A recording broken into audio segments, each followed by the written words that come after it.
정광리는 대한민국 내 불가의 구역 중 비교적 주목도가 낮은 지역으로 분류된다.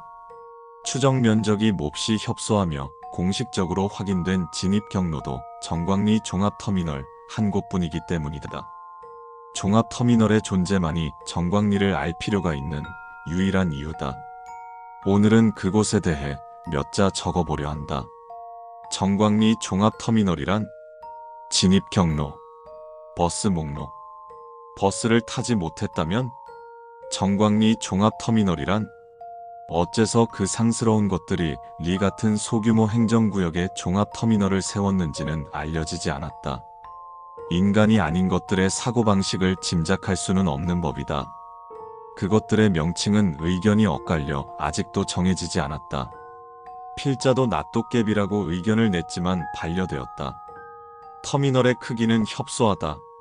층수는 1층이며 시설이라곤 승차장, 대합실, 매표소, 화장실 외에는 아무것도 없다.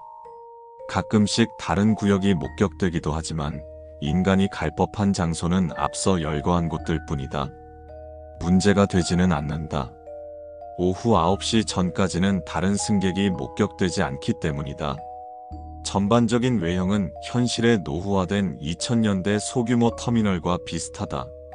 승차장이 있는 외부로 나가면 터미널의 주변은 황폐한 평야뿐이다. 대합실은 매표소 옆에 있으며 의자 16개와 구식 대형 TV가 있다.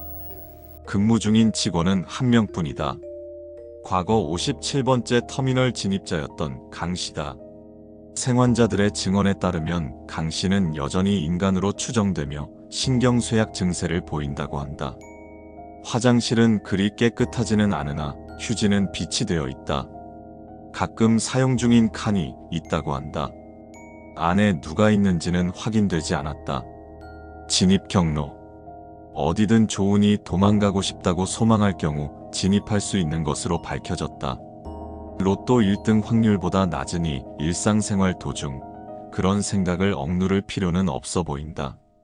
진입자는 삶의 무게에 짓눌린 일반인들이 대다수이나 가끔 심각한 생명의 위협을 받던 사람이나 교정시설 수감자가 진입하는 경우도 보고된다. 버스 목록. 가격. 대인 18,000원, 중고생 14,000원, 소인 9,000원. 현금으로 구매가 가능하다. 신용카드 결제도 지원된다. 2000년대 단말기 형태의 한계로 현대식 간편 결제는 거절된다. 매표소의 직원에게 값을 지불하고 지류 승차권을 받는 게 첫 번째다. 그런 다음 승차장에서 대기하다. 오후 9시가 되기 전까지 터미널에 대기 중인 버스에 탑승한다. 그 후 원하는 정류장에 도착 안내방송이 나올 때 하차벨을 누르고 내리면 끝이다. 보통 2대, 가끔 3대 또는 0대다. 다음은 지금까지 목격된 버스의 목록이다. 시외버스 3228. 소요시간 5시간에서 10시간. 정류장, 정광리 터미널, 하늘, 산, 바다, 정광차고지. 어떤 하늘, 산, 바다인지는 알 수 없다. 창문이 없다는 점 외에는 일반 시외버스와 동일한 외형이다. 무인 버스이며 다른 승객이 탑승하지 않는다. 산에 도착한다는 안내방송이 출력될 때 하차를 권장한다. 하차한 뒤 등산로나 입구 근처라면 운이 좋은 것이다.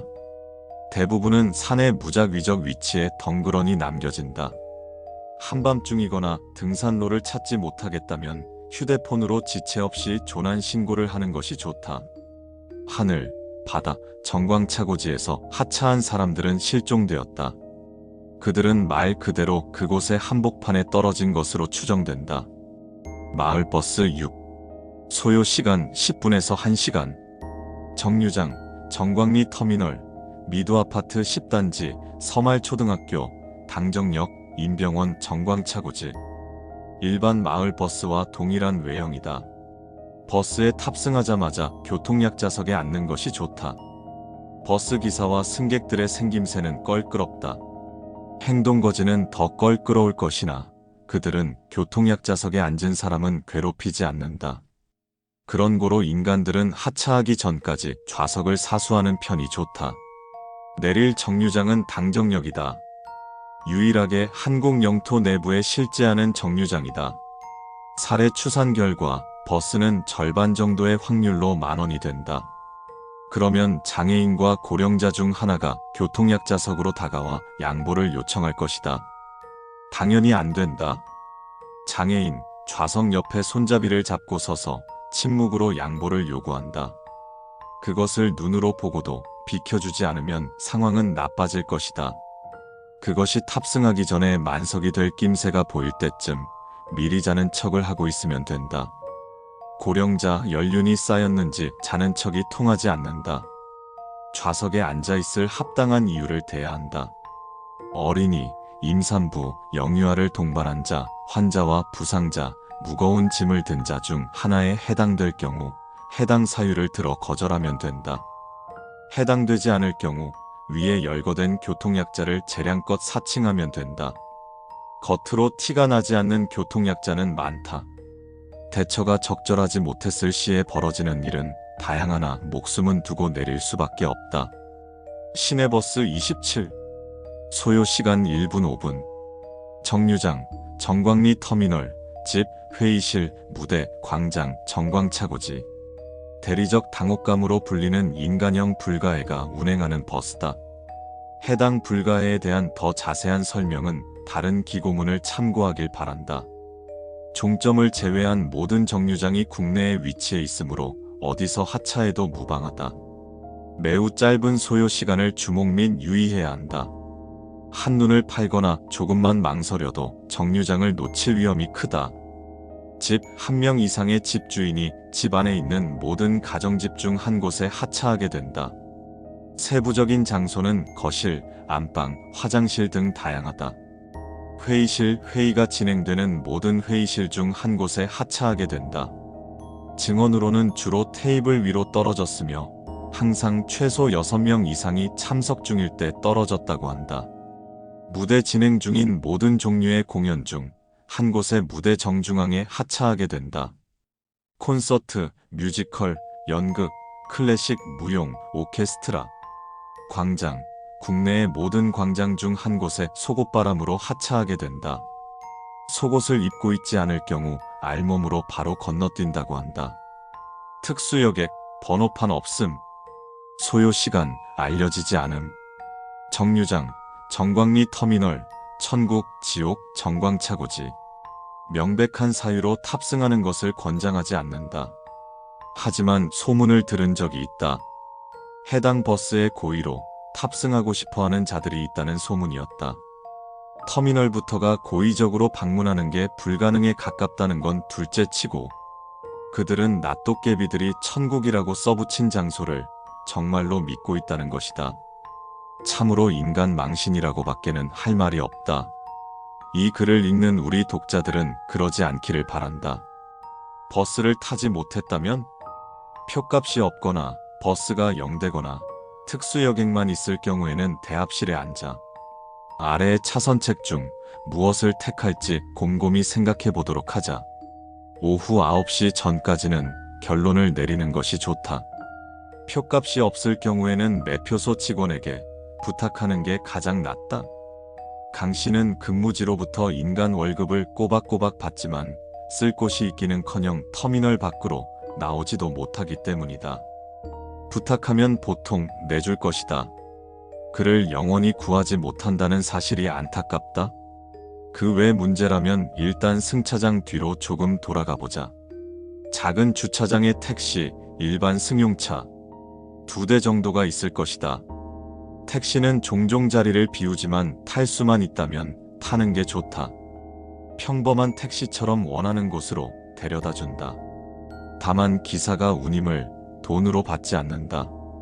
지금까지 확인된 취급 물품은 안경, 홍삼 캔디 한 봉지, 도라지 젤리 한 봉지, 타 불가해, 대나무 대축제에 대나무 3마디 이상, 담배 한 갑, 소주 한 병 등이다. 생환자들 대부분은 안경이나 담배를 대가로 지불했다. 나머지 물품들도 있기만 하면 지불해도 무방하다. 후불이지만 지불하지 못할 경우 기사가 승객을 죽인다. 승용차는 주차된 위치에서 5m 이상 거리를 두고 관찰해야 한다. 보통 눈이 화등잔만한 남자가 운전석에 앉아 있다. 거리만 지키면 계속 거기 앉아 있을 것이다.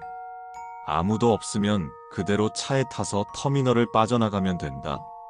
도로에 진입하면 스스로도 모르는 사이에 실제하는 시골길 중 어딘가를 달리고 있을 테니 차를 따로 처분할 필요는 없다.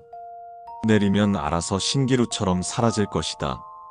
이상으로 정광리 종합터미널에 대한 단편적인 기록을 마친다.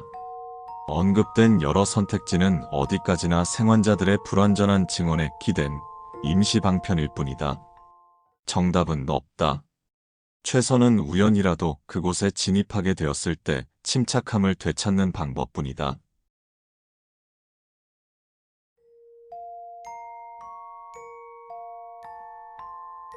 안녕하십니까? 안녕하지 못하실 것을 통감합니다. 그러나 무슨 연유로 당신께서 이곳에 발을 들이셨든 그것은 이제 더 이상 중요치 않습니다. 당신이 해야 할 일은 오직 하나, 아래 규칙들을 지키며 다음으로 나아가는 것입니다. 죽음을 바라시는 분이라면 자유롭게 행동하셔도 좋으나 이 공간에서의 죽음은 안식을 뜻하진 않는다는 것을 미리 고지합니다. 그럼 규칙을 안내해 드리겠습니다. 인형을 발견할 경우, 만약 당신께서 탐색을 진행하시던 도중 인형을 발견하신다면 그것이 어떤 모습이든 절대로 시선을 오래 마주치지 마십시오. 인형들은 아주 오래 그 자리에 머물러 있었습니다. 그리고 자신의 자리를 대신해줄 누군가를 애타게 찾을 테죠. 만약 당신이 그 역할을 대신 수행하고 싶으시다면 말리지 않습니다. 그들의 친구가 되어 주십시오. 의자들만 덩그러니 남아있는 방에 진입하신 경우, 만약 당신께서 좌우로 5개씩 서로 마주보고 놓인 의자를 발견한다면 그 의자에 앉는 것은 추천드리지 않습니다. 빈자리는 항상 비워져 있어야 합니다. 그 자리에 앉고 싶다는 강한 충동이 들더라도 어떻게든 무시하시는 편이 좋습니다. 애초에 그 자리는 당신의 자리가 아닙니다. 당신이 의자 중 하나에 앉게 되는 순간 자리의 주인과 만나게 되실 겁니다. 그때는 어떠한 도움도 바라셔서는 안 됩니다. 직접 원만히 합의 보시길 바랍니다.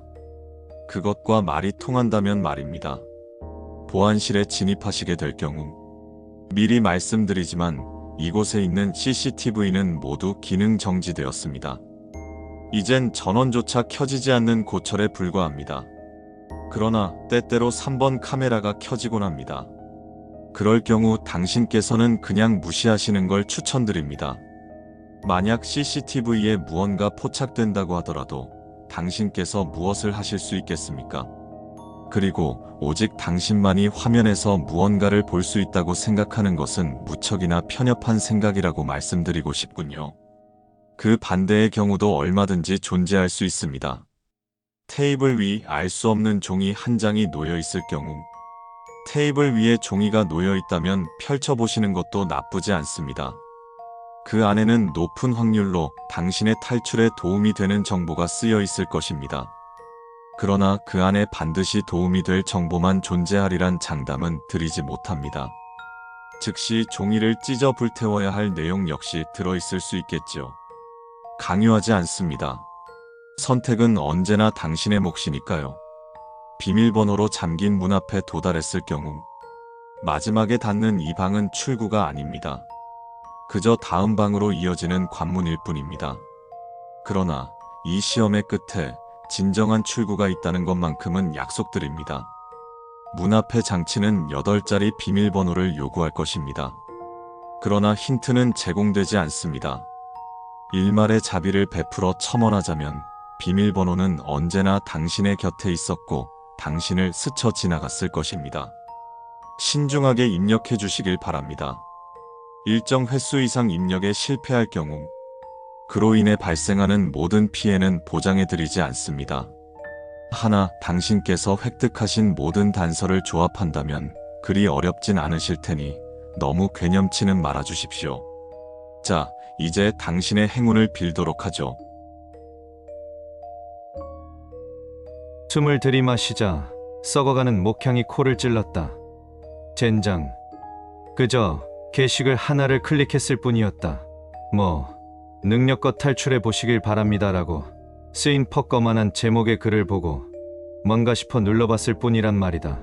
그리고 눈을 감았다 뜨자 나는 이곳에 서 있었다. 어느샌가 손에 쥐어진 안내문을 읽어 내려간 나는 잠시 머리를 감싸 쥐고 쪼그려 앉았다.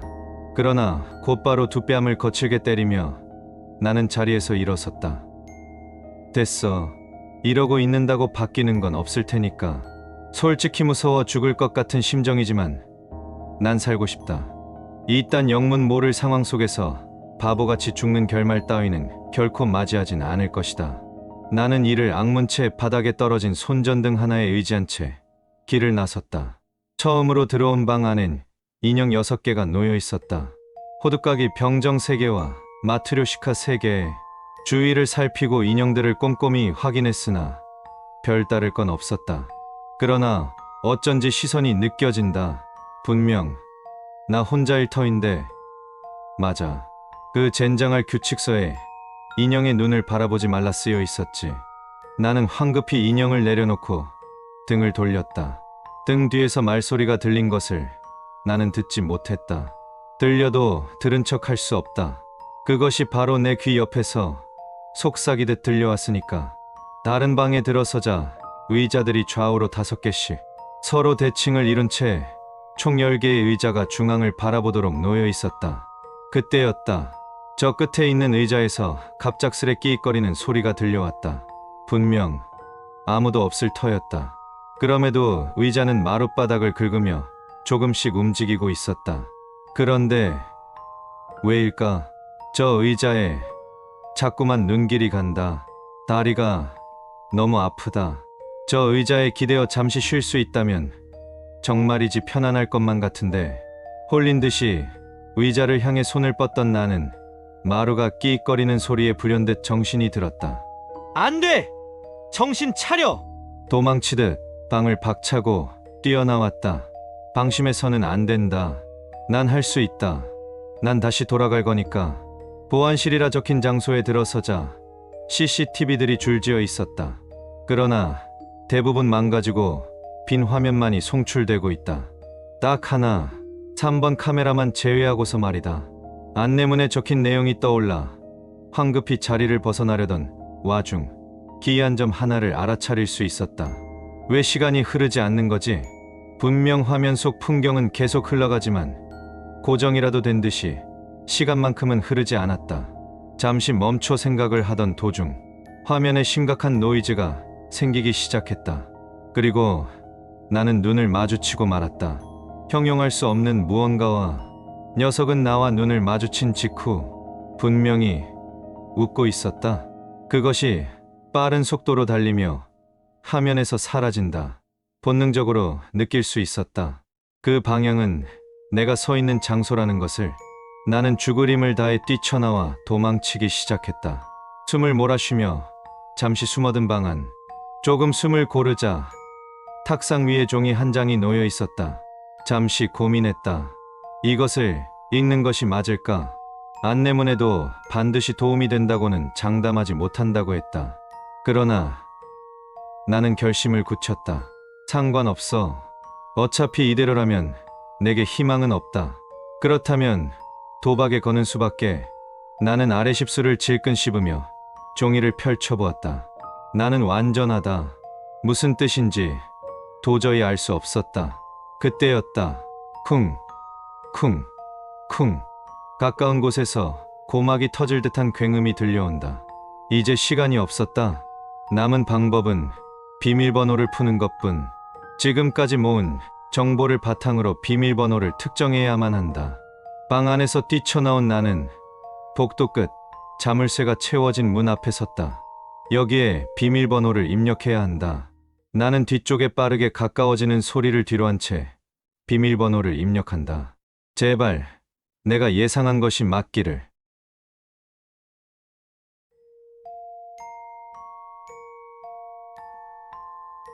나는 매일 아침 전등을 확인하는 것으로 하루를 시작한다.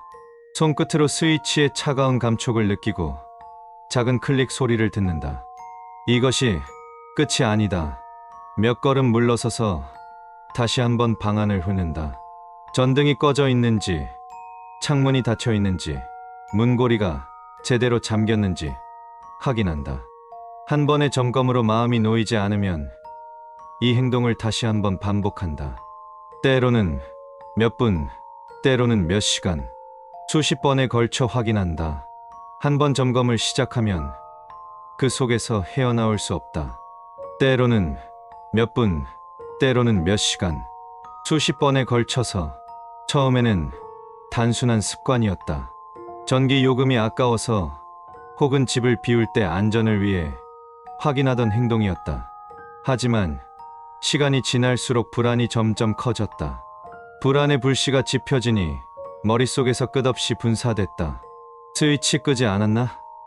아니나 안 껐던가? 스위치 안 껐던가? 아니나 끄지 않았나? 그리고 결론을 내렸다. 분명 껐다고 생각했지만 실제로는 안 껐을 수도 있겠다. 내리에 한번 스며드니 손끝이 떨리고 심장이 요동쳤다. 그 후로 점검을 시작했다. 방을 한 바퀴 돌고 창문을 더듬고 전등을 켰다 껐다 반복했다. 그럼에도 끊임없이 아직이다. 아직. 속삭임은 불안감을 자극시켰다. 창문 틈새에 걸린 커튼이 조금만 흔들려도 심장이 덜컥 내려앉았다. 커튼 뒤에 누군가 숨어 있는 건 아닐까? 아니면 착각한 걸까? 때로는 책상 위에 놓인 펜 하나, 컵 하나도 의심스러웠다. 손끝으로 눌러보고, 들어 올려보고, 다시 제자리에 놓았다. 그때마다 불안은 잠시 뒤로 물러나지만 곧 새로운 의심이 찾아왔다. 어제도 그랬다. 퇴근길 버스에서 갑자기 거실 스탠드가 아른거렸다. 스탠드를 정확히 껐는지 확신이 서지 않았다. 확신이 서지 않아 몸을 떨며 버스에서 뛰쳐나왔다. 차에 치일 뻔하고 지나가는 사람에게 부딪히면서도 집으로 달렸다. 그렇게 문을 열고 거실로 들어섰다. 스탠드는 그대로 있었다. 꺼져 있었다. 아무 일도 없었다. 안심했을까? 아니, 내 마음속 불안은 한 점도 사라지지 않았다. 회사에서는 집중이 되지 않았다. 회의도, 옆자리 동료의 웃음소리도, 프린터의 삑삑거림도, 전화벨 소리도, 그들은 내 신경을 분산시키지 못했다. 머리를 흔들어도 마음속 불안은 사라지지 않았다. 점심시간에는 일부러 밖으로 나가 거리를 걸었다. 상가와 골목을 지나면서도 집안이 떠올랐다. 그리고 눈앞에 창문이 아른거렸다. 아, 혹시 창문 안 닫혀 있나? 손끝이 저리고 숨이 가빠오며 머릿속에 그림자가 드리워졌다. 사람들의 발걸음 소리는 심장 소리로 저벅, 쿵, 저벅, 쿵, 쿵, 저벅, 쿵, 저벅. 편의점에서 커피를 사면서도 집안 창문을 확인하는 상상을 멈출 수 없었다. 점점 작은 소리에도 예민해졌다. 자판기의 뚜둑 소리, 지나가는 행인의 발자국, 바람에 흔들리는 나뭇잎 소리까지 그들은 경고음처럼 울렸다. 퇴근 시간이 다가왔다. 불안이 점점 심해졌다. 퇴근 시간이 됐다. 불안은 극도에 달했다. 박차고 나오듯 회사를 탈출했다. 쫓기듯 버스 정류장에 도착했다. 식은땀에 젖은 채 버스를 탔다. 창밖을 봤다. 호흡이 가빠졌다. 집 문 앞에 섰다. 호흡이 멈출 것 같았다. 문을 열고 들어갔다. 닫힌 창문이 나를 기다리고 있었다. 손을 떨며 확인을 반복했다. 창문을 열었다 닫았다. 창문을 열었다 닫았다. 문고리를 잠그고 돌아섰다. 안심했을까?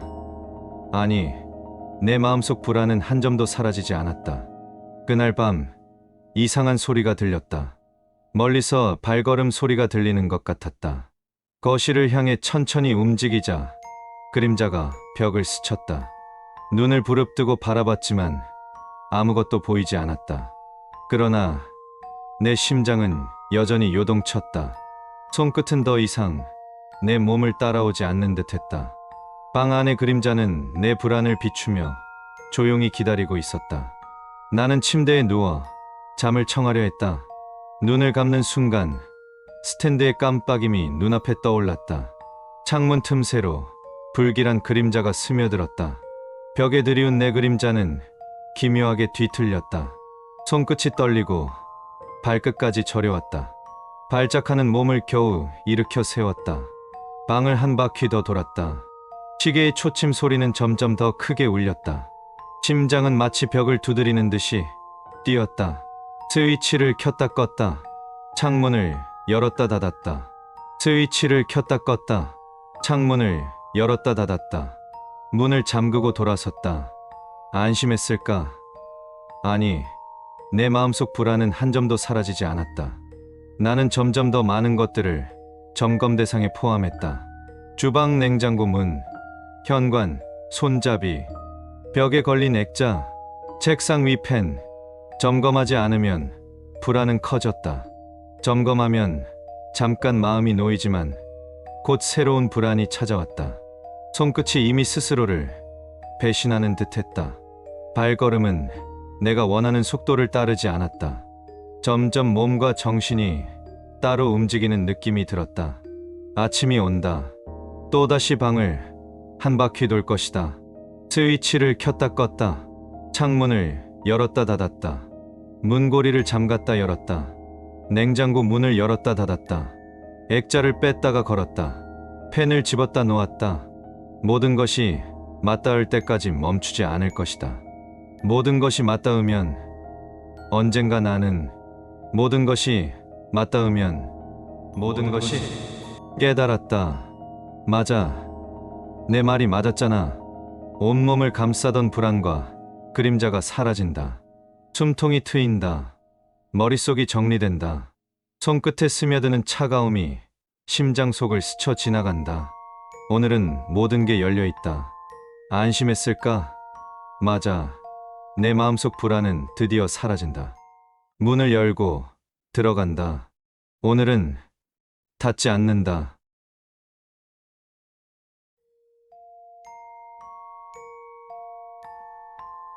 가칭, 미확인 택배 현상 발생에 관한 보고서. 분류, 신규 발생. 지역, 전 세계, 임의의 장소. 공개 여부, 비공개 요청. 현상 개요. 2024년 전 세계 각국의 실종자 수가 2023년 대비 349%에서 1536% 증가함에 따라 각국 정부에서 비공식 조사 요청. 조사 결과 2024년 1월 1일을 기해 가칭, 미확인 택배 현상이 발생된 것을 확인. 이에 따라 생존자 및 목격자를 수소문, 최종 7인을 대상으로 2025년 8월까지 추적 관찰, 조사한 내용을 정리하여 1차 보고. 생존자 및 목격자의 증언에 따르면 가로 2000mm, 세로 1000mm, 높이 600mm의 골판지, 상자가 임의의 장소로 배송된 것을 확인. 택배 운송장상, 발신인은 공백 상태였던 것으로 확인, 수신인은 생존자는 본인, 목격자는 확인 불가. 증언 수집 및 분석 결과 장소는 전 세계 임의의 한 곳을 지정하여 임의의 시간에 택배가 온 것처럼 현상이 발생하며 동시에 두 곳 이상 발생하지는 않는 것으로 확인됨. 7인 선정 이유는 나머지 실종자들은 녹화, 녹음, 목격자 등이 존재하지 않아 상자에 의한 실종인지 확인할 수 없음. 사건 타임라인. 일자는 증언을 토대로 작성. 2024년 1월 1일. 증언자 A 12세 남. 집 현관 앞 엄청 큰 택배 상자가 있었다고 증언. 상자 속에서 아빠 목소리가 들렸어요. 아빠가 막 저를 부르면서 이리 와 하길래 아빠 거기 있어? 라고 했더니 그때부터 아무 소리도 안 들렸어요. 들리는 목소리의 응답. A의 아버지는 그날 이후 실종 상태. 상자 안에서 아는 목소리가 들려도 응답하지 말 것. 2024년 2월 3일. 증언자 B 22세 남. 기숙사 로비 입구 한켠에 큰 상자가 있길래 가까이 가서 봤는데 운송장 수신인에 비의 이름이 적혀 있었다고 증언. 전 분명히 아무것도 안 샀는데 택배가 와 있길래 부모님이랑 친구들 다 전화해서 물어봤는데 안 보냈대요. 그래서 그냥 그날은 밖에 냅뒀죠 뭐. 방도 좁은데. 상자를 가져가지 않고 온 상태 그대로 방치함. 다음 날 아침에 로비로 가니 상자가 사라짐. 현재까지 비는 특이사항 없이 학교에 재학 중. 상자를 방치하면 임의의 시간 후 사라짐. 2024년 3월 14일 증언자 C 28세 여 목격자 오피스텔 같은 층 여포실에 사는 여자가 자기보다 더 큰 상자를 낑낑대면서 질질 끌고 집으로 가져가는 것을 목격. 집에 있는데 하도 문 밖에서 용 쓰는 소리에 뭐 옮기는 소리가 막 들리고 하길래 인터폰으로 보니까 그 큰 상자를 끌고 집에 들어가더라고요. 근데 그 사람 어디 갔어요? 실종자는 상자를 집으로 가져감. 증언을 토대로 상자가 꽤나 무거운 것을 확인. 그 이후로 목격자는 실종자를 마주치지 못함. 옆집에서도 아무런 소리가 안 났고 2024년 6월경 집주인이 옆집 사람 본 적 있냐 물어보러 왔다고 함. 상자를 집 안으로 가져간 후 실종 예상. 2024년 3월 31일 증언자 XX경찰서 형사 1팀 사건 보고서 열람. 사망자 D 62세 남 전신 3도 화상 및 심정지 상태로 발견. 사망자가 리어카에 엄청 큰 박스를 싣고 와서는 라이터를 사갔다는 슈퍼마켓 사장의 증언이 있었음. 사망자가 라이터를 구매한 것과 화상으로 사망한 것에 연관이 있을 수 있다고 판단. 상자 자체에 정신을 조작하는 어떠한 기전이 있을 것으로 예상. 2024년 4월 28일 증언자 이 33세 여 집 현관문 앞에 상자가 놓여 있는 것을 확인. 마트에 갔다가 집에 오니 엄청 큰 상자가 집 현관문을 막고 서 있어서 화가 나서 저희 집에 오는 택배 기사한테 전화했어요.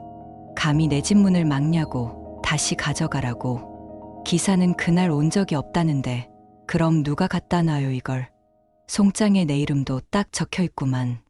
와서도 혼잣말로 욕을 해대더니 결국 가져갔어요. 그러게 좋은 말로 할 때 와서 가져가지 좀. 상자를 제3의 다른 사람에게 인계함.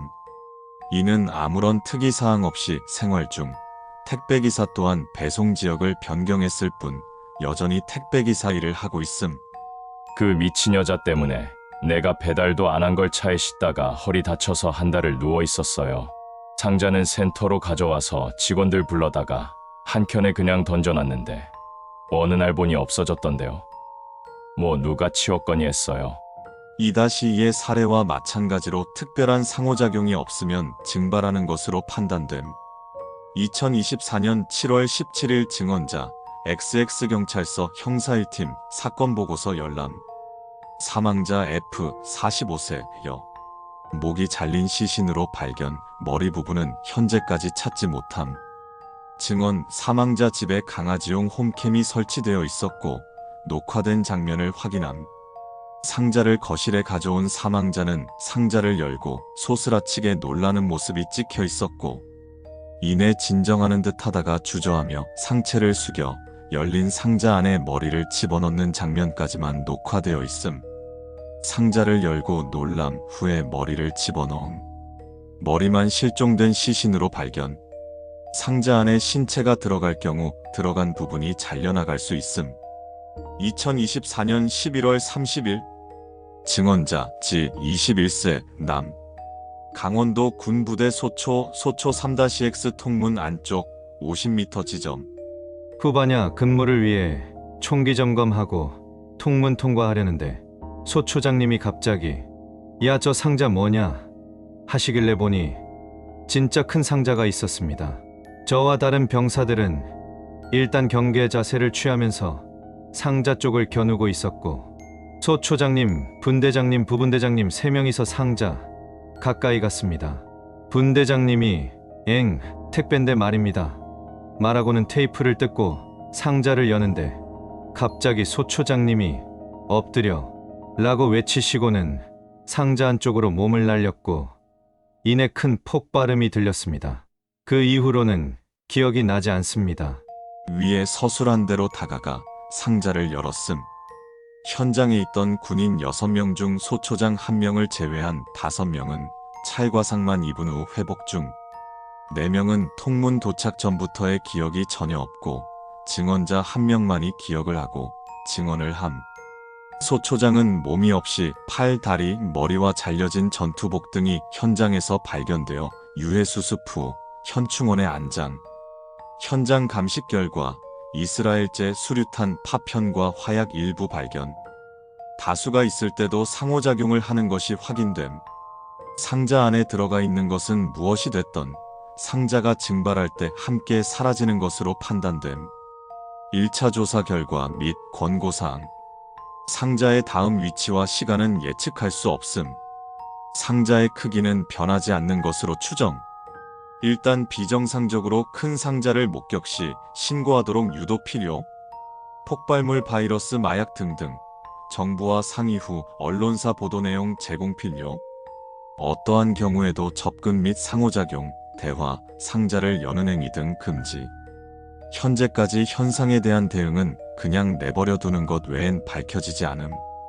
본 문서는 현재까지 수집된 사례와 증언을 바탕으로 최초 작성되었으며 앞으로의 피해 확산을 막기 위해 권고사항을 꼭 숙지해 줄 것을 바람. 권고사항 및 규칙은 확인이 되는 대로 계속 추가할 예정.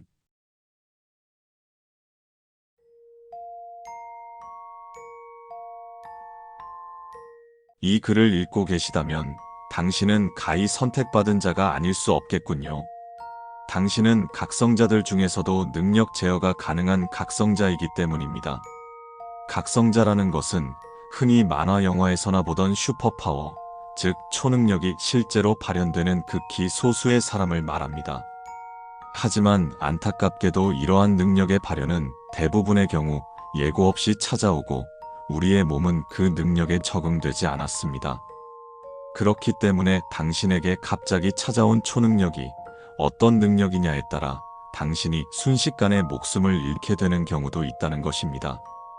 다만 일부 각성자들 중에서는 운 좋게 갑작스런 발현에도 중화될 수 있는 환경에 있었거나 능력 자체가 본인에게 해를 가하지 않는 능력인 경우도 있습니다. 이런 경우에 그들은 자신의 능력을 인지하고 제어하기 시작합니다. 그리고 그들은 자신의 능력으로 순식간에 지도자의 위치에 올라가곤 합니다. 당신이 알고 있는 정치적 지도자 및 과학계 선구자, 그리고 각계 각층의 최고 권위자들 중엔 각성자가 꽤 있습니다. 그러므로 당신이 이 글을 읽을 수 있다는 것만으로 상위 0.1%에 들어갈 자격이 있다는 것입니다. 부럽군요. 이 사례집은 앞서 설명드린 갑자기 발현된 자신의 능력에 잠식당한 이들의 사례입니다. 당신의 능력이 무엇인지는 모르겠지만 부디 이 사례집을 보시고 능력에 대해 경각심을 가지고 제어하는 데 도움이 되시길 바랍니다. 대상자 A 35세 남 무직. 능력 시간 정지. 자신 이외에 존재하는 모든 것을 정지시킬 수 있는 능력. A는 갑자기 발현된 시간 정지로 인해 산소까지 정지되어 능력을 멈추는 법을 몰라 그대로 질식사. 대상자 B 28세여 프리랜서. 능력 파이로키네시스. 불을 자유자재로 다루는 능력. B는 갑자기 발현된 능력에 몸이 특화될 시간이 부족했고 수면 도중 그대로 몸이 불타오르면서 소사 및 자택 전소. 대상자 C 18세 남 학생. 능력 물질 투과. 어떠한 사물이든 형체를 유지한 채로 통과하는 능력. C는 자전거를 타고 등교하던 중 갑작스럽게 능력이 발현되어 자전거를 탄 자세로 지하로 끝없이 통과되었고 능력을 멈추는 방법을 알았을 땐 이미 내해까지 도달하여 그대로 소멸. 대상자 D 40세여 주부. 능력 공중부양. 자신의 몸을 공중으로 떠오르게 하는 능력. D는 장을 보고 귀가하던 중 아파트 앞에서 갑작스럽게 능력이 발현되어 순식간에 몸이 아파트 가장 최상위층까지 떠올랐고 능력을 인지하고 힘을 빼는 순간 그대로 추락하여 사망. 대상자 2, 3세 남, 무직. 능력, 염동력. 손을 대지 않고 물체를 띄우거나 움직이는 능력.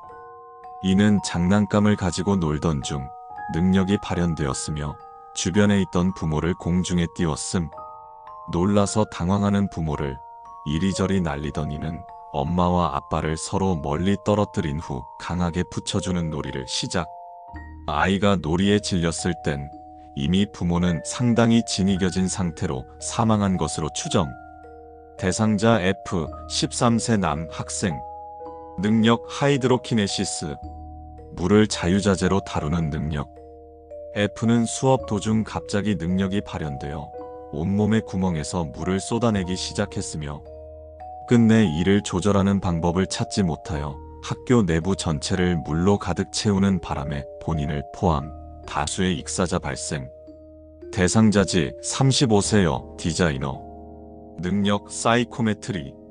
손이 닿은 사물에 얽힌 기억을 읽어내는 능력.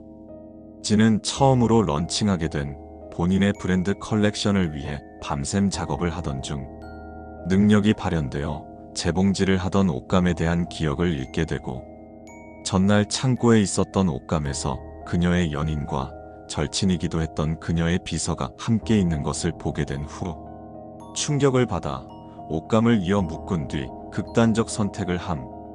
대상자 H, 35세 남 건축가. 능력 중력 제어. 주변의 중력을 조절하는 능력. H는 갑작스러운 능력 발현으로 인해 몸이 중력을 견디지 못하고 그대로 압사. 발현 당시 서 있던 건물도 중력 이상으로 인해 붕괴. 대상자 I, 22세 남 대학생. 능력 텔레포트. 원하는 장소로 순간이동하는 능력. I는 횡단보도에서 능력이 발현되어 반대편 인도로 순간이동하려다 지상 10m 상공에서 공간 왜곡이 일어나 몸이 분해되어 사망. 대상자 J, 30세 남 경찰관. 능력 메탈로키네시스. 주변의 금속을 자유자재로 변형시키는 능력. J는 강력범을 추격하던 중 능력이 발현되어 자신의 몸이 착용하고 있던 방탄복과 총기류에 융합되면서 그대로 질식사. 당시 주변의 차량과 신호등까지 한 대 엉켜 교통대란을 일으킴. 대상자 K, 32세여 조각가. 능력 물질 변환. 자신을 포함한 모든 물질을 다른 성질의 물질로 바꾸는 능력.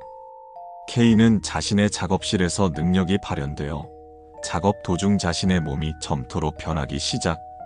그녀의 손과 발은 그대로 굳어버렸고 결국 온몸이 조각상처럼 굳어져 사망. 대상자 L, 20세 남 운동선수. 능력 초고속 이동. 빛의 속도로 움직이는 능력. L은 훈련 도중 능력이 발현되어 자신의 의지와 상관없이 빛의 속도로 움직이기 시작. 마찰열로 인해 신체 대부분이 불타버리고 엄청난 속도를 견디지 못한 뇌가 파열되어 즉사. 대상자 M, 29세 남 작곡가. 능력 음파 조작. 특정 음역대의 소리를 조작하여 물리적 충격을 가하거나 물질을 진동시키는 능력. M은 신곡을 작업하던 중 능력이 발현되어 자신이 만들어낸 소리의 진동을 견디지 못하고 내장이 파열되어 사망. 그의 작업실은 강한 진동으로 인해 모든 악기가 산산조각 났으며 주변 건물들의 유리창이 파손됨. 대상자 N, 37세여 의사. 능력 생체 조직 재생. 상처를 치유하고 손상된 조직을 재생시키는 능력. N은 교통사고 환자를 치료하던 중 능력이 발현되었으나 폭주한 능력으로 인해 환자의 체내 세포가 무한정 증식하며 종양으로 변이. 결국 환자는 사망했고 능력이 제어되지 않은 N 또한 자신의 몸의 세포가 폭주하여 신체를 이루던 모든 조직이 암세포처럼 변이되어 사망. 대상자 O, 19세 여 아르바이트생. 능력 정신감응. 타인의 생각과 감정을 읽어내는 능력. O는 많은 사람이 오가는 카페에서 알바를 하던 중 능력이 발현되어 수많은 사람들의 생각과 감정이 한꺼번에 밀려들어옴. 정신적인 충격을 견디지 못하고 뇌가 과부하되어 혼절했고 결국 뇌사 판정. 대상자 P 30세 남 유치원 교사. 능력 기억 조작. 타인의 기억을 삭제하거나 편집하는 능력. P는 수업 도중 능력이 발현되어 무의식 중에 아이들의 기억을 지우려다 능력이 폭주하여 아이들의 뇌 전체를 지워버림. 아이들은 모두 의식불명 상태가 되었고 P 또한 자신의 능력에 의해 자신의 모든 기억이 지워지면서 혼절 후 뇌사 판정. 대상자 Q 45세 남 환경미화원. 능력 식물 성장 가속. 주변의 식물을 급격하게 성장시키는 능력. Q는 공원을 청소하던 중 능력이 발현되었고 주변의 잔디와 나무들이 통제 불가능하게 자라나기 시작함. 나무 뿌리가 땅속에서 솟아올라 도로와 건물을 파괴했고 Q는 무섭게 자라나는 덩굴에 몸이 묶여 질식사. 대상자 R 31세 남 은행원. 능력 동전 소환. 주머니에서 원하는 동전을 소환하는 능력. 아흔방에서 수면 도중 능력이 발현된 직후 계속해서 동전이 소환되면서 잠옷 주머니가 찢어지고 끝없이 쏟아져 나온 동전 속에 파묻히며 질식사. 대상자 S 27세여 회사원. 능력 문자열 변환. 맨눈으로 본 모든 글자가 불특정한 글자로 바뀌는 능력. S는 업무 중 능력이 발현되어 발주서의 내용이 모두 뒤바뀌면서 회사는 막대한 손실을 입었고 결국 죄책감과 자괴감을 이기지 못한 끝에 스스로 목숨을 끊음. 대상자 T 31세 남 소프트웨어 개발자. 능력 정전기 방출. 손가락을 통해 미세한 정전기를 방출하는 능력. T는 능력이 발현된 후 평소처럼 작업하던 키보드에 손을 올리자마자 미세한 정전기가 방출됨. 이로 인해 작업 중이던 서버에 과부하가 걸려 모든 데이터가 삭제되었고 회사에서 해고당함. 절망감에 휩싸여 집으로 돌아가던 중 문고리를 잡았다가 문고리의 정전기가 능력으로 증폭되며 감전의 충격으로 심장마비. 대상자 U 34세 남 회계사. 능력 블랙홀 생성. 손가락 끝에서 작은 블랙홀을 생성하고 제어하는 능력. U는 야근 중 능력이 발현됨. 이 사실을 모른 채 업무 중 무심코 손가락을 튕기자 손가락 끝에서 작은 블랙홀이 생성되어 사무실의 모든 서류와 가구를 빨아들이기 시작. 점점 커지는 블랙홀의 U는 결국 빨려 들어가 흔적도 없이 사라졌고 블랙홀이 사라진 후 그가 있던 건물은 순식간에 붕괴되었다. 대상자 V 42세 남 환경운동가. 능력 기후 조작. 기후를 마음대로 조작하는 능력. B는 환경오염의 심각성을 알리는 연설 중 능력이 발현. B는 전 지구의 기온을 낮춰 환경오염을 막으려 했으나 통제 불가능하게 능력이 폭주하여 지구 전체가 순식간에 빙하기에 접어들었다. 결국 B는 갑작스러운 한파를 견디지 못하고 동사. 대상자 W 25세 남 스트리머. 능력 현실 조작. 현실의 물리 법칙을 마음대로 조작하는 능력. W는 공포게임을 플레이하던 중 능력이 발현. W는 게임 속 귀신에게서 도망치던 중 빨리 사라지라고 그를 외쳤고 W의 의지에 따라 그의 몸은 서서히 지워지기 시작함. 실시간으로 사라지는 W의 방송 화면은 끔찍한 비명소리와 함께 노이즈로 변함. 대상자 X 33세여 무직. 능력 환각 공유. 자신이 보고 있는 환각을 다른 사람들에게 보여주는 능력. X는 자신이 겪고 있는 환각을 치료하기 위해 의사에게 상담을 받던 중 능력이 발현. 능력이 폭주하면서 X의 머릿속에 있던 모든 환각이 현실에 구현됨. X와 의사는 형체를 알 수 없는 괴물들에게 둘러싸여 정신을 잃었고 병원 전체는 알 수 없는 기괴한 형상들로 가득 차버림. 대상자 Y 18세 남 고등학생. 능력 영혼 흡수. 타인의 영혼을 흡수하여 자신의 힘으로 만드는 능력.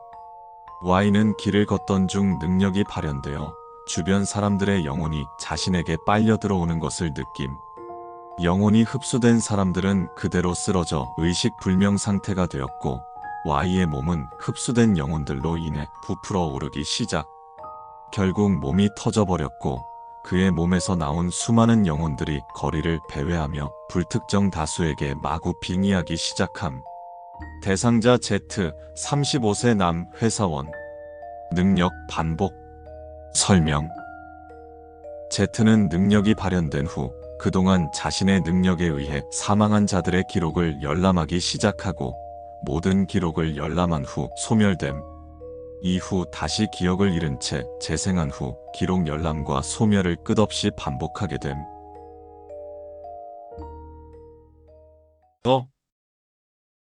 이 글을 읽고 계시다면 당신은 가히 선택받은 자가 아닐 수 없겠군요.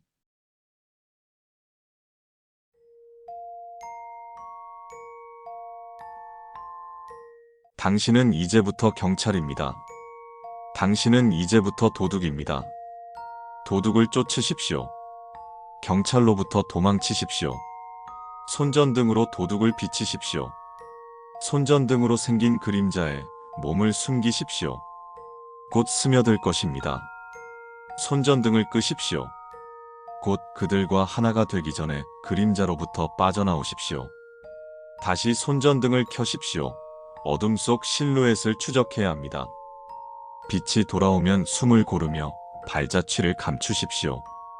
발자국 소리를 좇으십시오. 어두운 복도의 끝에서 희미한 흔적이 이어지고 있습니다. 흔적을 지우십시오. 당신의 존재가 남아있으면 곧 발견될 것입니다. 그림자가 이상하게 흔들릴 때는 가까이 다가가지 마십시오. 그것은 도둑이 아닙니다. 숨을 고르며 벽과 하나가 되십시오. 경찰의 시선은 곧 지나갈 것입니다. 발소리가 사라진 방향을 주시하십시오. 어둠 속에서는 작은 소리도 길을 가리킵니다. 발소리를 흐트리십시오. 발로 벽을 두드려 경찰을 혼란스럽게 하십시오. 흔들린 소리를 따라가지 마십시오. 도둑은 당신을 시험하고 있습니다. 흔들린 소리를 따라가도록 유혹하십시오. 빛이 잘못된 길을 비추도록 속이십시오. 이 건물의 출구를 막으십시오. 도둑이 더는 나가지 못하게 하십시오. 출구가 닫히기 전에 뛰어드십시오.